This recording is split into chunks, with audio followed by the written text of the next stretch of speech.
Hello students, जय हिंद। तो आज की इस वीडियो के अंदर 2018 के फर्स्ट पेपर के क्वेश्चन करेंगे अपने, जो मेंसुरेशन 2D में से पूछे गए हैं CDS में। शुरू करते हैं पहले क्वेश्चन के साथ। पहला क्वेश्चन क्या बोला गया है? कह रहा है कि अगर स्क्वायर की साइड को पहले से 8 सेंटीमीटर बढ़ा दें तो एरिया 120 सेंटीमीटर स्क्वायर बढ़ जाता है। पहले साइड x मान ली, अब साइड हो जाएगी x+8। तो अब एरिया हो जाएगा x+8 का होल स्क्वायर। इसमें से माइनस कर देंगे पहले का एरिया और इक्वल टू हम करेंगे 120 के। जब इस क्वाड्रेटिक इक्वेशन को सोल्व करेंगे, पहली बात तो क्वाड्रेटिक रहेगी नहीं, x से x कैंसिल ही हो जाएगा। तो ये आएगा 16x = 56। तो x की वैल्यू जो है मेरे पास 3.5 आ गई। बी ऑप्शन इस क्वेश्चन का आंसर रहेगा। दूसरे क्वेश्चन की ओर चलते हैं। दूसरा क्वेश्चन क्या कह रहा है? ए रेक्टेंगुलर पाथवे है आपके पास और उसकी डायमेंशंस दे रखी है, 4.5 मीटर है और 10 मीटर है। तो इसको मैं 450 सेंटीमीटर ले लेता हूँ और इसको मैं 1000 सेंटीमीटर ले लेता हूँ। टोटल मेरी जो एरिया है वो मेरे पास है 450 इंटू में 1000। इतना एरिया जो है वो हमने पेव करना है। अब क्वेश्चन में बोला है एक टाइल की डायमेंशन जो है, स्क्वायर टाइल है, उसकी साइड 50 सेंटीमीटर है। तो इस टोटल एरिया को एक टाइल के एरिया से डिवाइड करूँगा तो मैं देखता हूँ कि मेरे पास नंबर ऑफ़ टाइल्स आ रही है 180 पीस आ रहे हैं। 180 पीस, इतने पीस की ज़रूरत है। और क्वेश्चन में बोला गया है कि एक पैकेट के अंदर 20 पीस आते हैं। तो मुझे नंबर ऑफ़ पैकेट जो रिक्वायरमेंट होंगे, नंबर ऑफ़ पैकेट की, वो होएगी 180 बाई में 20। मतलब मुझे 9 पैकेट खरीदने हैं। एक पैकेट का खर्चा 100 रुपये है, तो 9 पैकेट का टोटल खर्चा हो जाएगा 900 रुपये। ये सेकंड क्वेश्चन था। इसका आंसर 900 होगा, डी ऑप्शन। दूसरे क्वेश्चन के बाद तीसरे क्वेश्चन की ओर चलते हैं। The product of length of diagonals of A square. कहता है स्क्वायर के जो दोनों डायगोनल हैं उनकी लेंथ, उनका जो प्रोडक्ट है वो आपको 50 दिया है। तो यहाँ से पता लगा 2a² की वैल्यू 50 है, a की वैल्यू मेरे पास 5 आ जाएगी। बी ऑप्शन मेरा आंसर है। यह भी नकली क्वेश्चन। चौथे क्वेश्चन की ओर चलते हैं। चौथा क्वेश्चन क्या कह रहा है? Two equal circular region of greatest area possible area are cut off from a given circular sheet of area A. कोई ए एरिया की कोई शीट थी, उसमें से दो सर्कल जो है वो इस तरीके से काट कर बाहर निकाले गए हैं।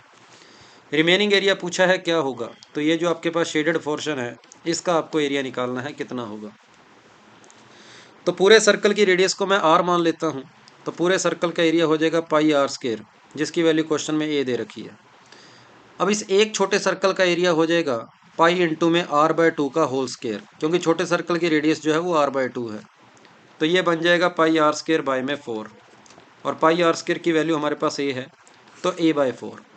तो इस छोटे सर्कल का एरिया भी a/4 है, इस छोटे सर्कल का एरिया भी a/4 है। तो शेडेड पोर्शन का एरिया क्या आ जाएगा? टोटल एरिया में से ये 2 बार a/4 माइनस कर देंगे और मेरे पास इस क्वेश्चन का आंसर जो आ रहा है वो a/2 आ रहा है। यह था 2018 के फर्स्ट पेपर का चौथा क्वेश्चन। पांचवें की ओर चलते हैं। कह रहा है एक स्क्वायर है और एक इक्विलेटरल ट्रायंगल है, उनका पेरीमीटर बराबर है। मतलब 4x = 3 ये दे रखा है। मैंने स्क्वायर की साइड को x मान लिया, इक्विलेटरल ट्रायंगल की साइड को a मान लिया। उसने बोला स्क्वायर का डायगोनल 6√2 है। हमें पता है स्क्वायर का डायगोनल होता है √2x। इसकी वैल्यू अगर 6√2 है तो x की वैल्यू 6 आ जाएगी, और ये x की वैल्यू 6 यहाँ पुट करता हूँ तो 3a की वैल्यू मेरे पास 24 आ जाएगी, a की वैल्यू मेरे पास 8 आ जाएगी। मुझे ट्रायंगल का एरिया निकालना है जो कि √3/4 ऑफ साइड का स्क्वायर होता है। तो मेरे पास आंसर जो आ जाएगा वो 16√3 आ जाएगा। यह भी बहुत आसान क्वेश्चन था। डी ऑप्शन मेरा आंसर। ये था क्वेश्चन नंबर 5। छठे क्वेश्चन की ओर चलते हैं। छठा क्वेश्चन क्या कह रहा है? What is the area of the region bounded externally by a square if sides of a length a and internally by. कुछ इस तरीके से नहीं, इसमें थोड़ी सी करेक्शन, आप इसको काट देना यहाँ से। ये इतना रिपीट हो गया है दो बार। अब आप क्वेश्चन को पढ़ेंगे। What is the area of region bounded externally by a square if sides of length a। Square की साइड a है और ये बोला गया स्क्वायर के चारों जो कॉर्नर है उससे किस तरीके से एक सर्कल पास करता है, और आपको ये शेडेड पोर्शन का एरिया बताना है क्या होगा। इस शेडेड पोर्शन का एरिया बताना है। अगर स्क्वायर की साइड ए है तो हम जानते हैं स्क्वायर का डायगोनल √2a होगा, और स्क्वायर के डायगोनल का आधा कर दो, वो सर्कल की मेरे पास रेडियस आ जाएगी। तो सर्कल की रेडियस हो जाएगी √2a जो है उसका हाफ, मतलब a/√2। तो पूरे सर्कल का एरिया निकाल लिया, पाई इंटू में आर स्क्वेयर, उसमें से माइनस करना है स्क्वेयर का एरिया, तो ए स्क्वेयर को माइनस कर दें तो आप देखेंगे कि आएगा π²/2 माइनस ए स्क्वेयर कॉमन आ जाएगा, π-2 इंटू ए स्क्वेयर बाई में 2 आ जाएगा। और ऐसा हमें डी ऑप्शन में दे रखा। तो क्वेश्चन नंबर 6 का आंसर जो है ये अपने पास डी ऑप्शन रहेगा। क्वेश्चन नंबर 7 की ओर चलते हैं।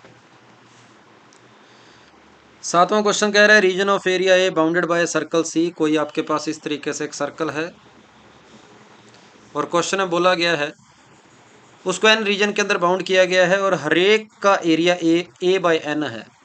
तो उसने बोला जितने भी आप ये एरिया बनाओगे ना, सर्कल बनाओगे, हर एक पोर्शन का एरिया बराबर है।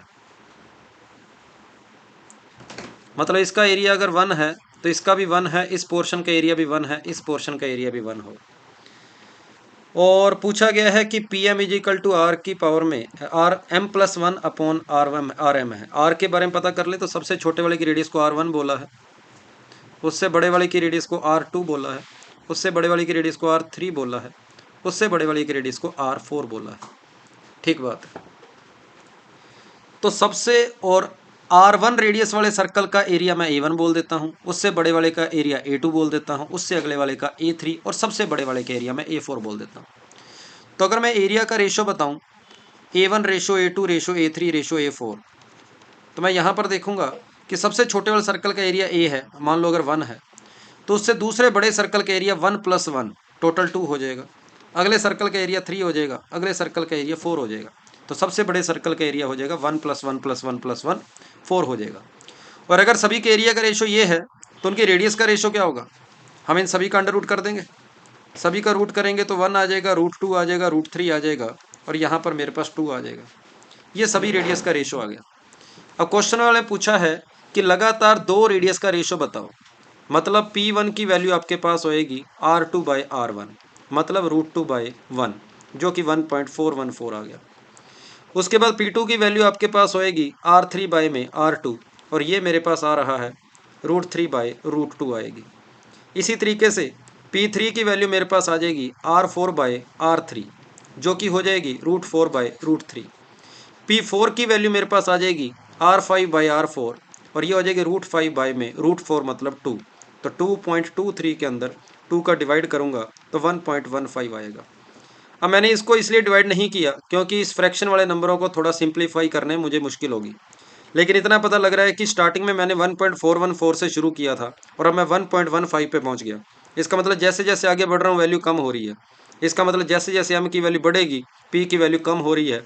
बी ऑप्शन आपके पास इस क्वेश्चन का आंसर रहेगा कि जैसे जैसे m बढ़ाओगे p की वैल्यू आपके पास कम होती जाएगी। तो ये था क्वेश्चन नंबर 7। क्वेश्चन नंबर 8 की ओर चलते हैं।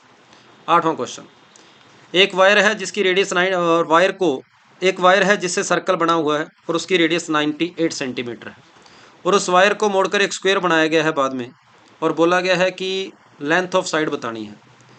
तो वायर की लेंथ हो जाएगी 2πr, 2 इंटू पाई इंटू में r। ये लो भाई, ये आपकी सरकमफ्रेंस आ गई, मतलब ये वायर की लेंथ आ गई। इसी वायर को मोड़कर एक स्क्वायर बनाया गया है, मतलब 4 इंटू में साइड कर दें।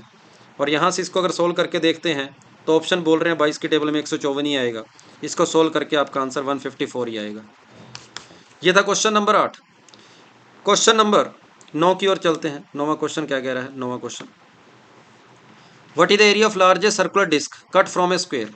एक स्क्वायर है जिसकी साइड आपके पास 2/√π है, तो अंदर जो सर्कल बना है इसका डायमीटर भी 2/√π होगा। अगर ये पूरा डायमीटर 2/√π है तो आधी रेडियस मेरे पास, ये रेडियस हो जाएगी 1/√π। तो इस सर्कल का एरिया हो जाएगा पाई इंटू आर का स्क्वायर, और पाई से पाई कैंसिल हो जाएगा। इस क्वेश्चन का आंसर आ जाएगा 1। और ये था आपके पास 9वां और लास्ट क्वेश्चन। तो ये थे 2018 के फर्स्ट पेपर के अंदर आए हुए टोटल 9 क्वेश्चन। उम्मीद है आपको समझ आए होंगे। थैंक यू सभी को। जय हिंद।